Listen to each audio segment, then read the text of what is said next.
कैसे हैं दोस्तों।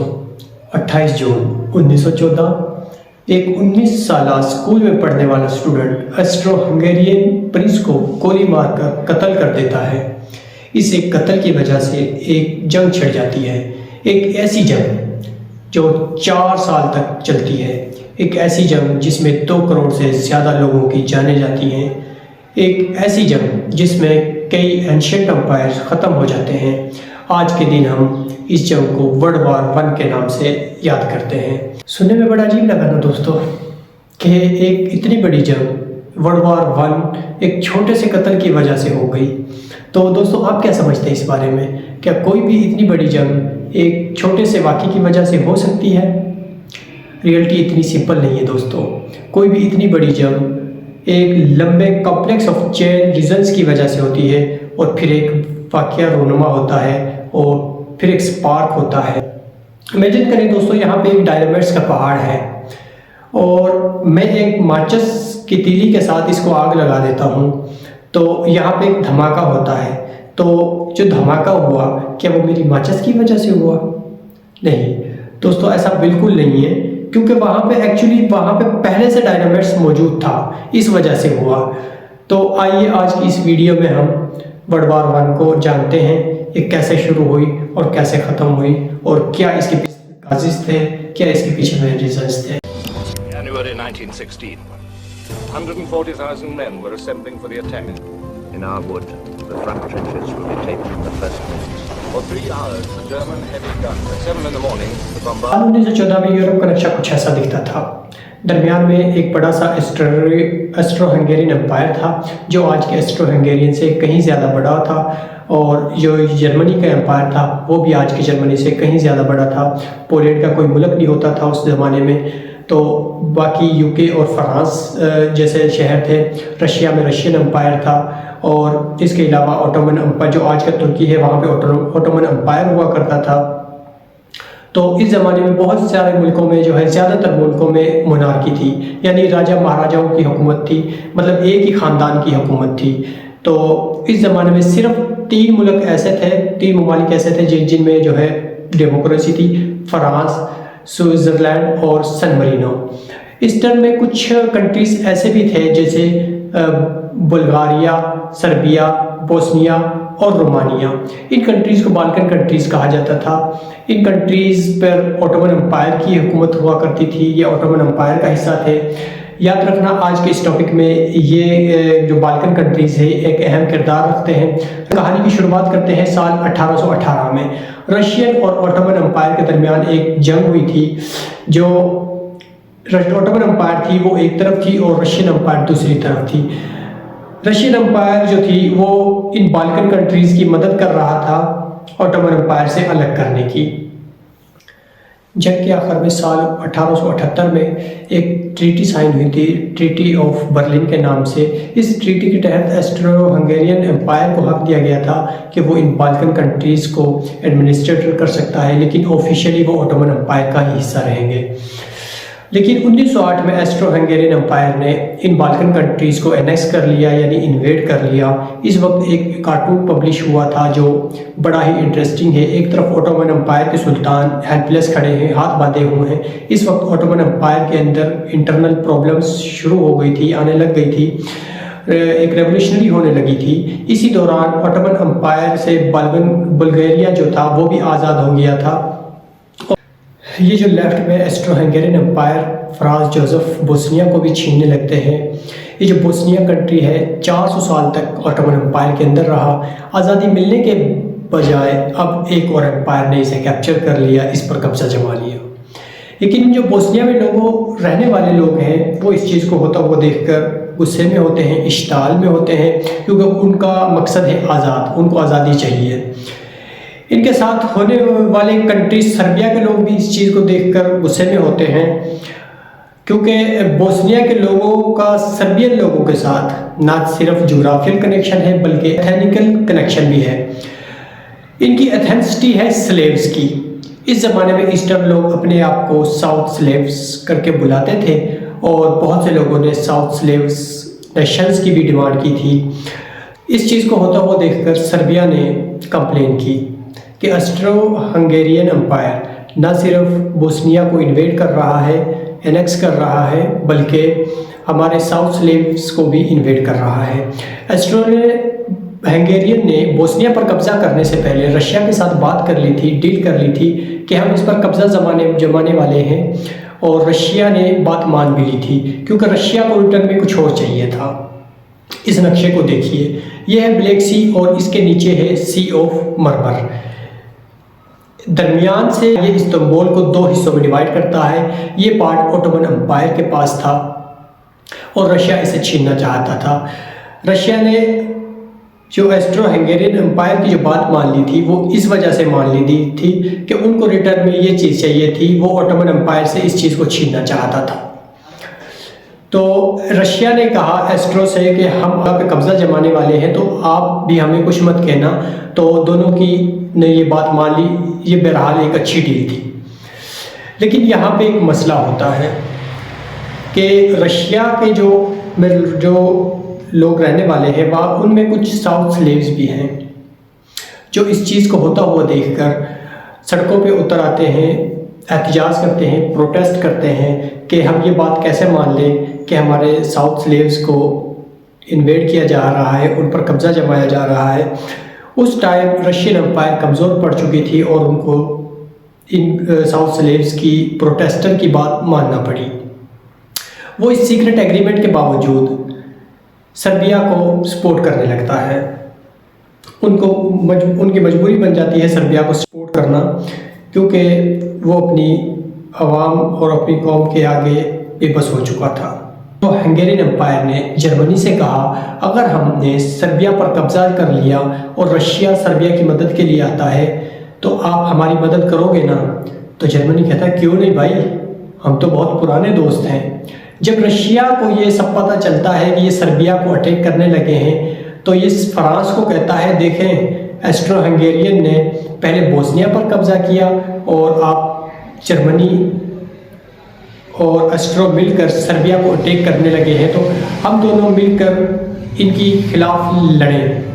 लेकिन फ्रांस ने कहा, भाई मेरा इससे क्या लेना देना, वो जो करता है करता रहे, हमारा इससे कोई लेना देना नहीं है। इस तरह फिलहाल के लिए वर्ल्ड वार 1 का खतरा टल जाता है। इसके बाद क्या होता है दोस्तों? इसके बाद शुरुआत होती है दी असैसिनेशन ऑफ फर्डिनेंड। असल में बात यह है, जो बोस्निया के लोग हैं वो तो चुप नहीं बैठेंगे इस चीज़ को, क्योंकि उनको तो आज़ादी चाहिए। ये एक रिवोल्यूशनरी मूवमेंट की शुरुआत होती है यहाँ पे, जिसे कहा जाता है यंग बोस्निया। ये एक स्टूडेंट रिवोल्यूशनरी ग्रुप है जिसे सर्बिया के लोग सपोर्ट कर रहे हैं, वो इनकी मदद कर रहे हैं, क्योंकि उनका मकसद है एक आज़ाद मुल्क बनाना। इनका मकसद सिर्फ आज़ाद मुल्क बनाना ही नहीं, बल्कि उनका मकसद ये भी है कि वो सर्बिया के साथ यूनाइट करें और एक आज़ाद मुल्क बनाए और एक आज़ाद नेशन बनाए साउथ स्लेविया के नाम से। लेकिन एनीवे 28 जून 1914 को ऑस्ट्रो हंगेरियन प्रिंस अपनी वाइफ मिस सोफी के साथ बोस्निया के एनेक्स टेरिटरी में विजिट करने जा रहे होते हैं कि 6 रिवोल्यूशनरी ग्रुप के जो रेबल हैं वो प्लान करते हैं कि वो इन्हें मारेंगे। सुबह के करीब 10 बजे एक रिवोल्यूशनरी ग्रुप जिनका नाम है कब्रिलो वेनो एक बम फेंकते हैं फर्डिनेंड की गाड़ी पर, लेकिन ये बम गाड़ी से टकराकर साइड में गिरकर फट जाता है और 20 लोग इंजर्ड हो जाते हैं। फर्डिनेंड बाजकर भाग निकलते हैं और ये जो है मतलब शौक में आकर मीटिंग कैंसिल कर देते हैं जिस मीटिंग में जा रहे होते हैं। तो इसके बाद बोस्नियन मेयर के से ये कहते हैं कि हम आपके शहर घूमने आए और आपने हमारा इस्तकबाल एक बम के साथ किया। तो बहरहाल ये प्रोग्राम कैंसिल करने के बाद अस्पताल जाते हैं कि जो लोग इंजर्ड हुए हैं उनकी आयादत की जा सके, उनसे मिलने के लिए जैसे ये घर से निकलते हैं। लेकिन जब अचानक से ड्राइवर को लगता है कि वो गलत रास्ते पे जा रहे हैं, जैसे ही वो गाड़ी को सही रास्ते पर टर्न करने लगता है तो अचानक से 2 गोलियां चलने की आवाज़ आती हैं। ये गोलियां गवरीलो प्रिंस चलाता है जो कि 19 साल का स्कूल में पढ़ने वाला एक स्टूडेंट होता है। एक गोली इनकी वाइफ मिस सोफी को लगती है और दूसरी गोली फर्डिनेंड को लगती है और वहीं पे उनकी मौत वाक़या हो जाती है। ये जो गवरीलो परिस है इसको इसी वक्त गिरफ्तार कर लिया जाता है और इसे 20 साल की कैद दी जाती है इस असैसिनेशन के लिए, क्योंकि कानून के मुताबिक 20 साल से कम उम्र वाले को सज़ाए मौत नहीं दी जा सकती और इस गवरीलो परिस की उम्र उस वक्त 2 महीने कम होती है 20 साल होने में। ट्रायल के दौरान ये कहता है मैं एक यूगोस्लाव हूँ और मेरा मकसद है सारे यूगोस्लाव्स को यूनाइट करना और मुझे फ़र्क नहीं पड़ता कि यूगोस्लाव्स किस का स्टेट का हिस्सा बनेंगे, लेकिन फिल वक्त के लिए मैं चाहता हूँ ऑस्ट्रो हंगेरियन से हमें आज़ादी मिले। ऑस्ट्रो हंगेरियन इस इंसिडेंट को देखकर आग बगोला हो जाता है और गुस्से में आकर वार डिक्लेयर कर देता है सर्बियन लोगों के खिलाफ। Exactly 1 month after the assassination of Archduke Franz Ferdinand, Austria-Hungary declared war on Serbia. Russia देखता है कि सर्बिया के खिलाफ कब्जा करने की कोशिश की जा रही है तो रशिया पहुंचता है सर्बिया को बचाने। जर्मनी जब देखता है रशिया ऑस्ट्रो के खिलाफ जा रहा है तो जर्मनी पहुंचता है ऑस्ट्रो हंगेरियन एम्पायर को बचाने। इस दफ़ा फ्रांस भी पीछे रहता, फ्रांस पहुंचता है रशिया और सर्बियन की सपोर्ट में। यहाँ पर एक बड़ी इंटरेस्टिंग चेन बन गई है जिसे चेन ऑफ फ्रेंडशिप कहा जाता है। बड़ा ही ये एक इंटरेस्टिंग कार्टून है जो इस सिचुएशन को डिस्क्राइब करता है, वो बनाया गया है। इटली असल में जर्मनी और ऑस्ट्रो हंगेरियन एम्पायर के साथ अलायंस में था, लेकिन इसे अपने एग्रीमेंट से पीछे हट जाता है क्योंकि इस एग्रीमेंट के में कहा गया था कि हमारे मुल्क पे अगर कोई हमला करता है तो हम आपकी मदद करेंगे, लेकिन यहाँ तो सिचुएशन बिल्कुल डिफरेंट होती है। दूसरी तरफ ऑटोमन एम्पायर की दुश्मनी थी रशिया के साथ। ऑटोमन एम्पायर पहुँचता है ऑस्ट्रो हंगेरियन की सपोर्ट में। यहाँ पर यूके की भी इन्वॉल्वमेंट हो जाती है क्योंकि ब्रिटेन और फ्रांस और रशियन की एक ट्रीटी अलायंस थी ट्रिपल इंटेंट के नाम से और इस तरह एक बड़ी जंग होती है दी ग्रेट वार।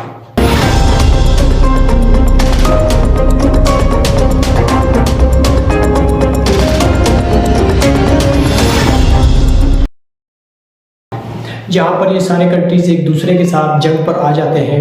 बाद में यूएसए और जापान जैसे मुल्क भी इस जंग में शामिल हो जाते हैं। बरतानिया और फ्रांस को सपोर्ट करने और ऑब्वियसली जिन मुल्कों पर ब्रिटेन राज था जैसे इंडिया, इन जैसे मुल्कों को भी इन्वॉल्व किया जाता है इस जंग में, क्योंकि ब्रिटिश को सोल्जर्स की ज़रूरत होती है। तो ये एक आसान हल था। जिन मुल्कों को कॉलोनाइज कर रखा है ब्रिटिश ने, उन मुल्कों को भी इसमें इस्तेमाल किया जाए। इस तरह इंडिया के लोगों को भी सोल्जर्स की तरह इस जंग में इस्तेमाल किया जाता है। दोस्तों, ये थी वर्ल्ड वार की कहानी। लेकिन यहाँ पे एक बहुत ही अहम सवाल उठता है कि ऐसा क्या था उस वक्त कि ये सारे कंट्रीज एक दूसरे के साथ जंग करने के लिए इतने बेताब थे। तो इसके जो है 4 मेन रीजंस बताए जाते हैं: नेशनलिज्म, इंपीरियलिज्म, मिलिट्रियलिज्म और अलायंस। सबसे पहले हम बात करते हैं नेशनलिज्म के।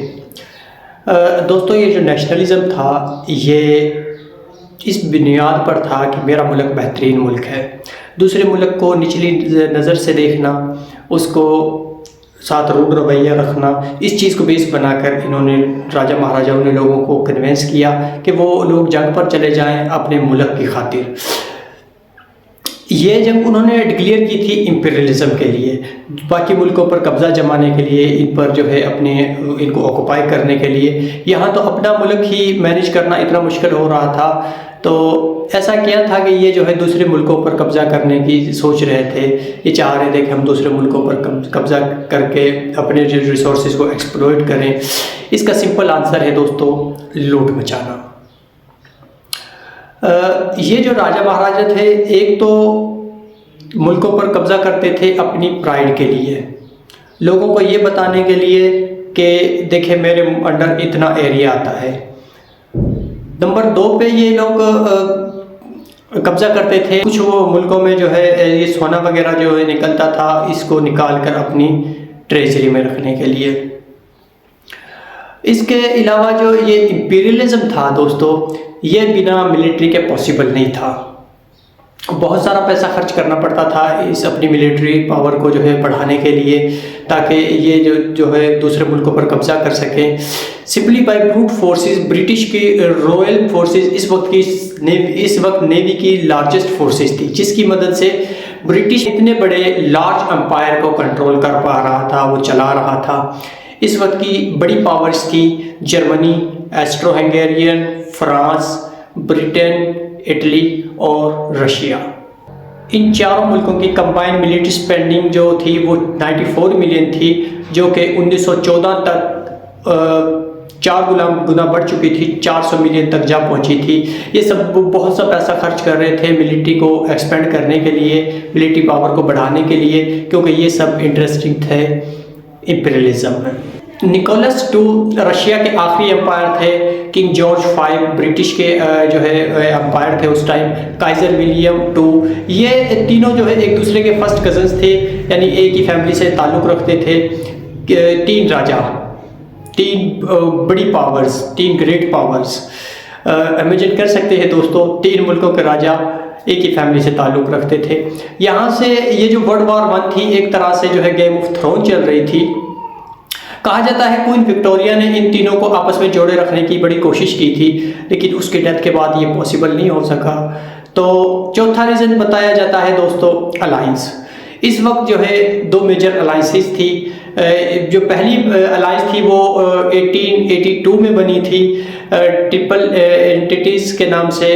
जर्मनी, एस्ट्रो हंगेरियन और इटली के दरमियान ये बनी थी। और दूसरी मेजर अलायंस बनी थी 1907 में ट्रिपल इंटेंट के नाम से, जिसमें शामिल थे ग्रेट ब्रिटेन, फ्रांस और रशिया। ये अलायंस बनाने के पीछे ही मकसद ही था इंपीरियलिज्म, के दूसरे मुल्कों पर ज़्यादा से ज़्यादा कब्जा किया जा सके। तो दोस्तों ये थी वर्ल्ड वॉर 1 की कहानी, ये उसके पीछे जो है मेन रीजंस थे। तो इस तरह 11 नवंबर 1918 को जर्मनी ने अपने आप को सरेंडर कर दिया और जंग बंदी की दरख्वास्त कर दी। और 28 जून 1919 को दोनों फ्रीकेन के दरमियान मुआहदा तय हुआ।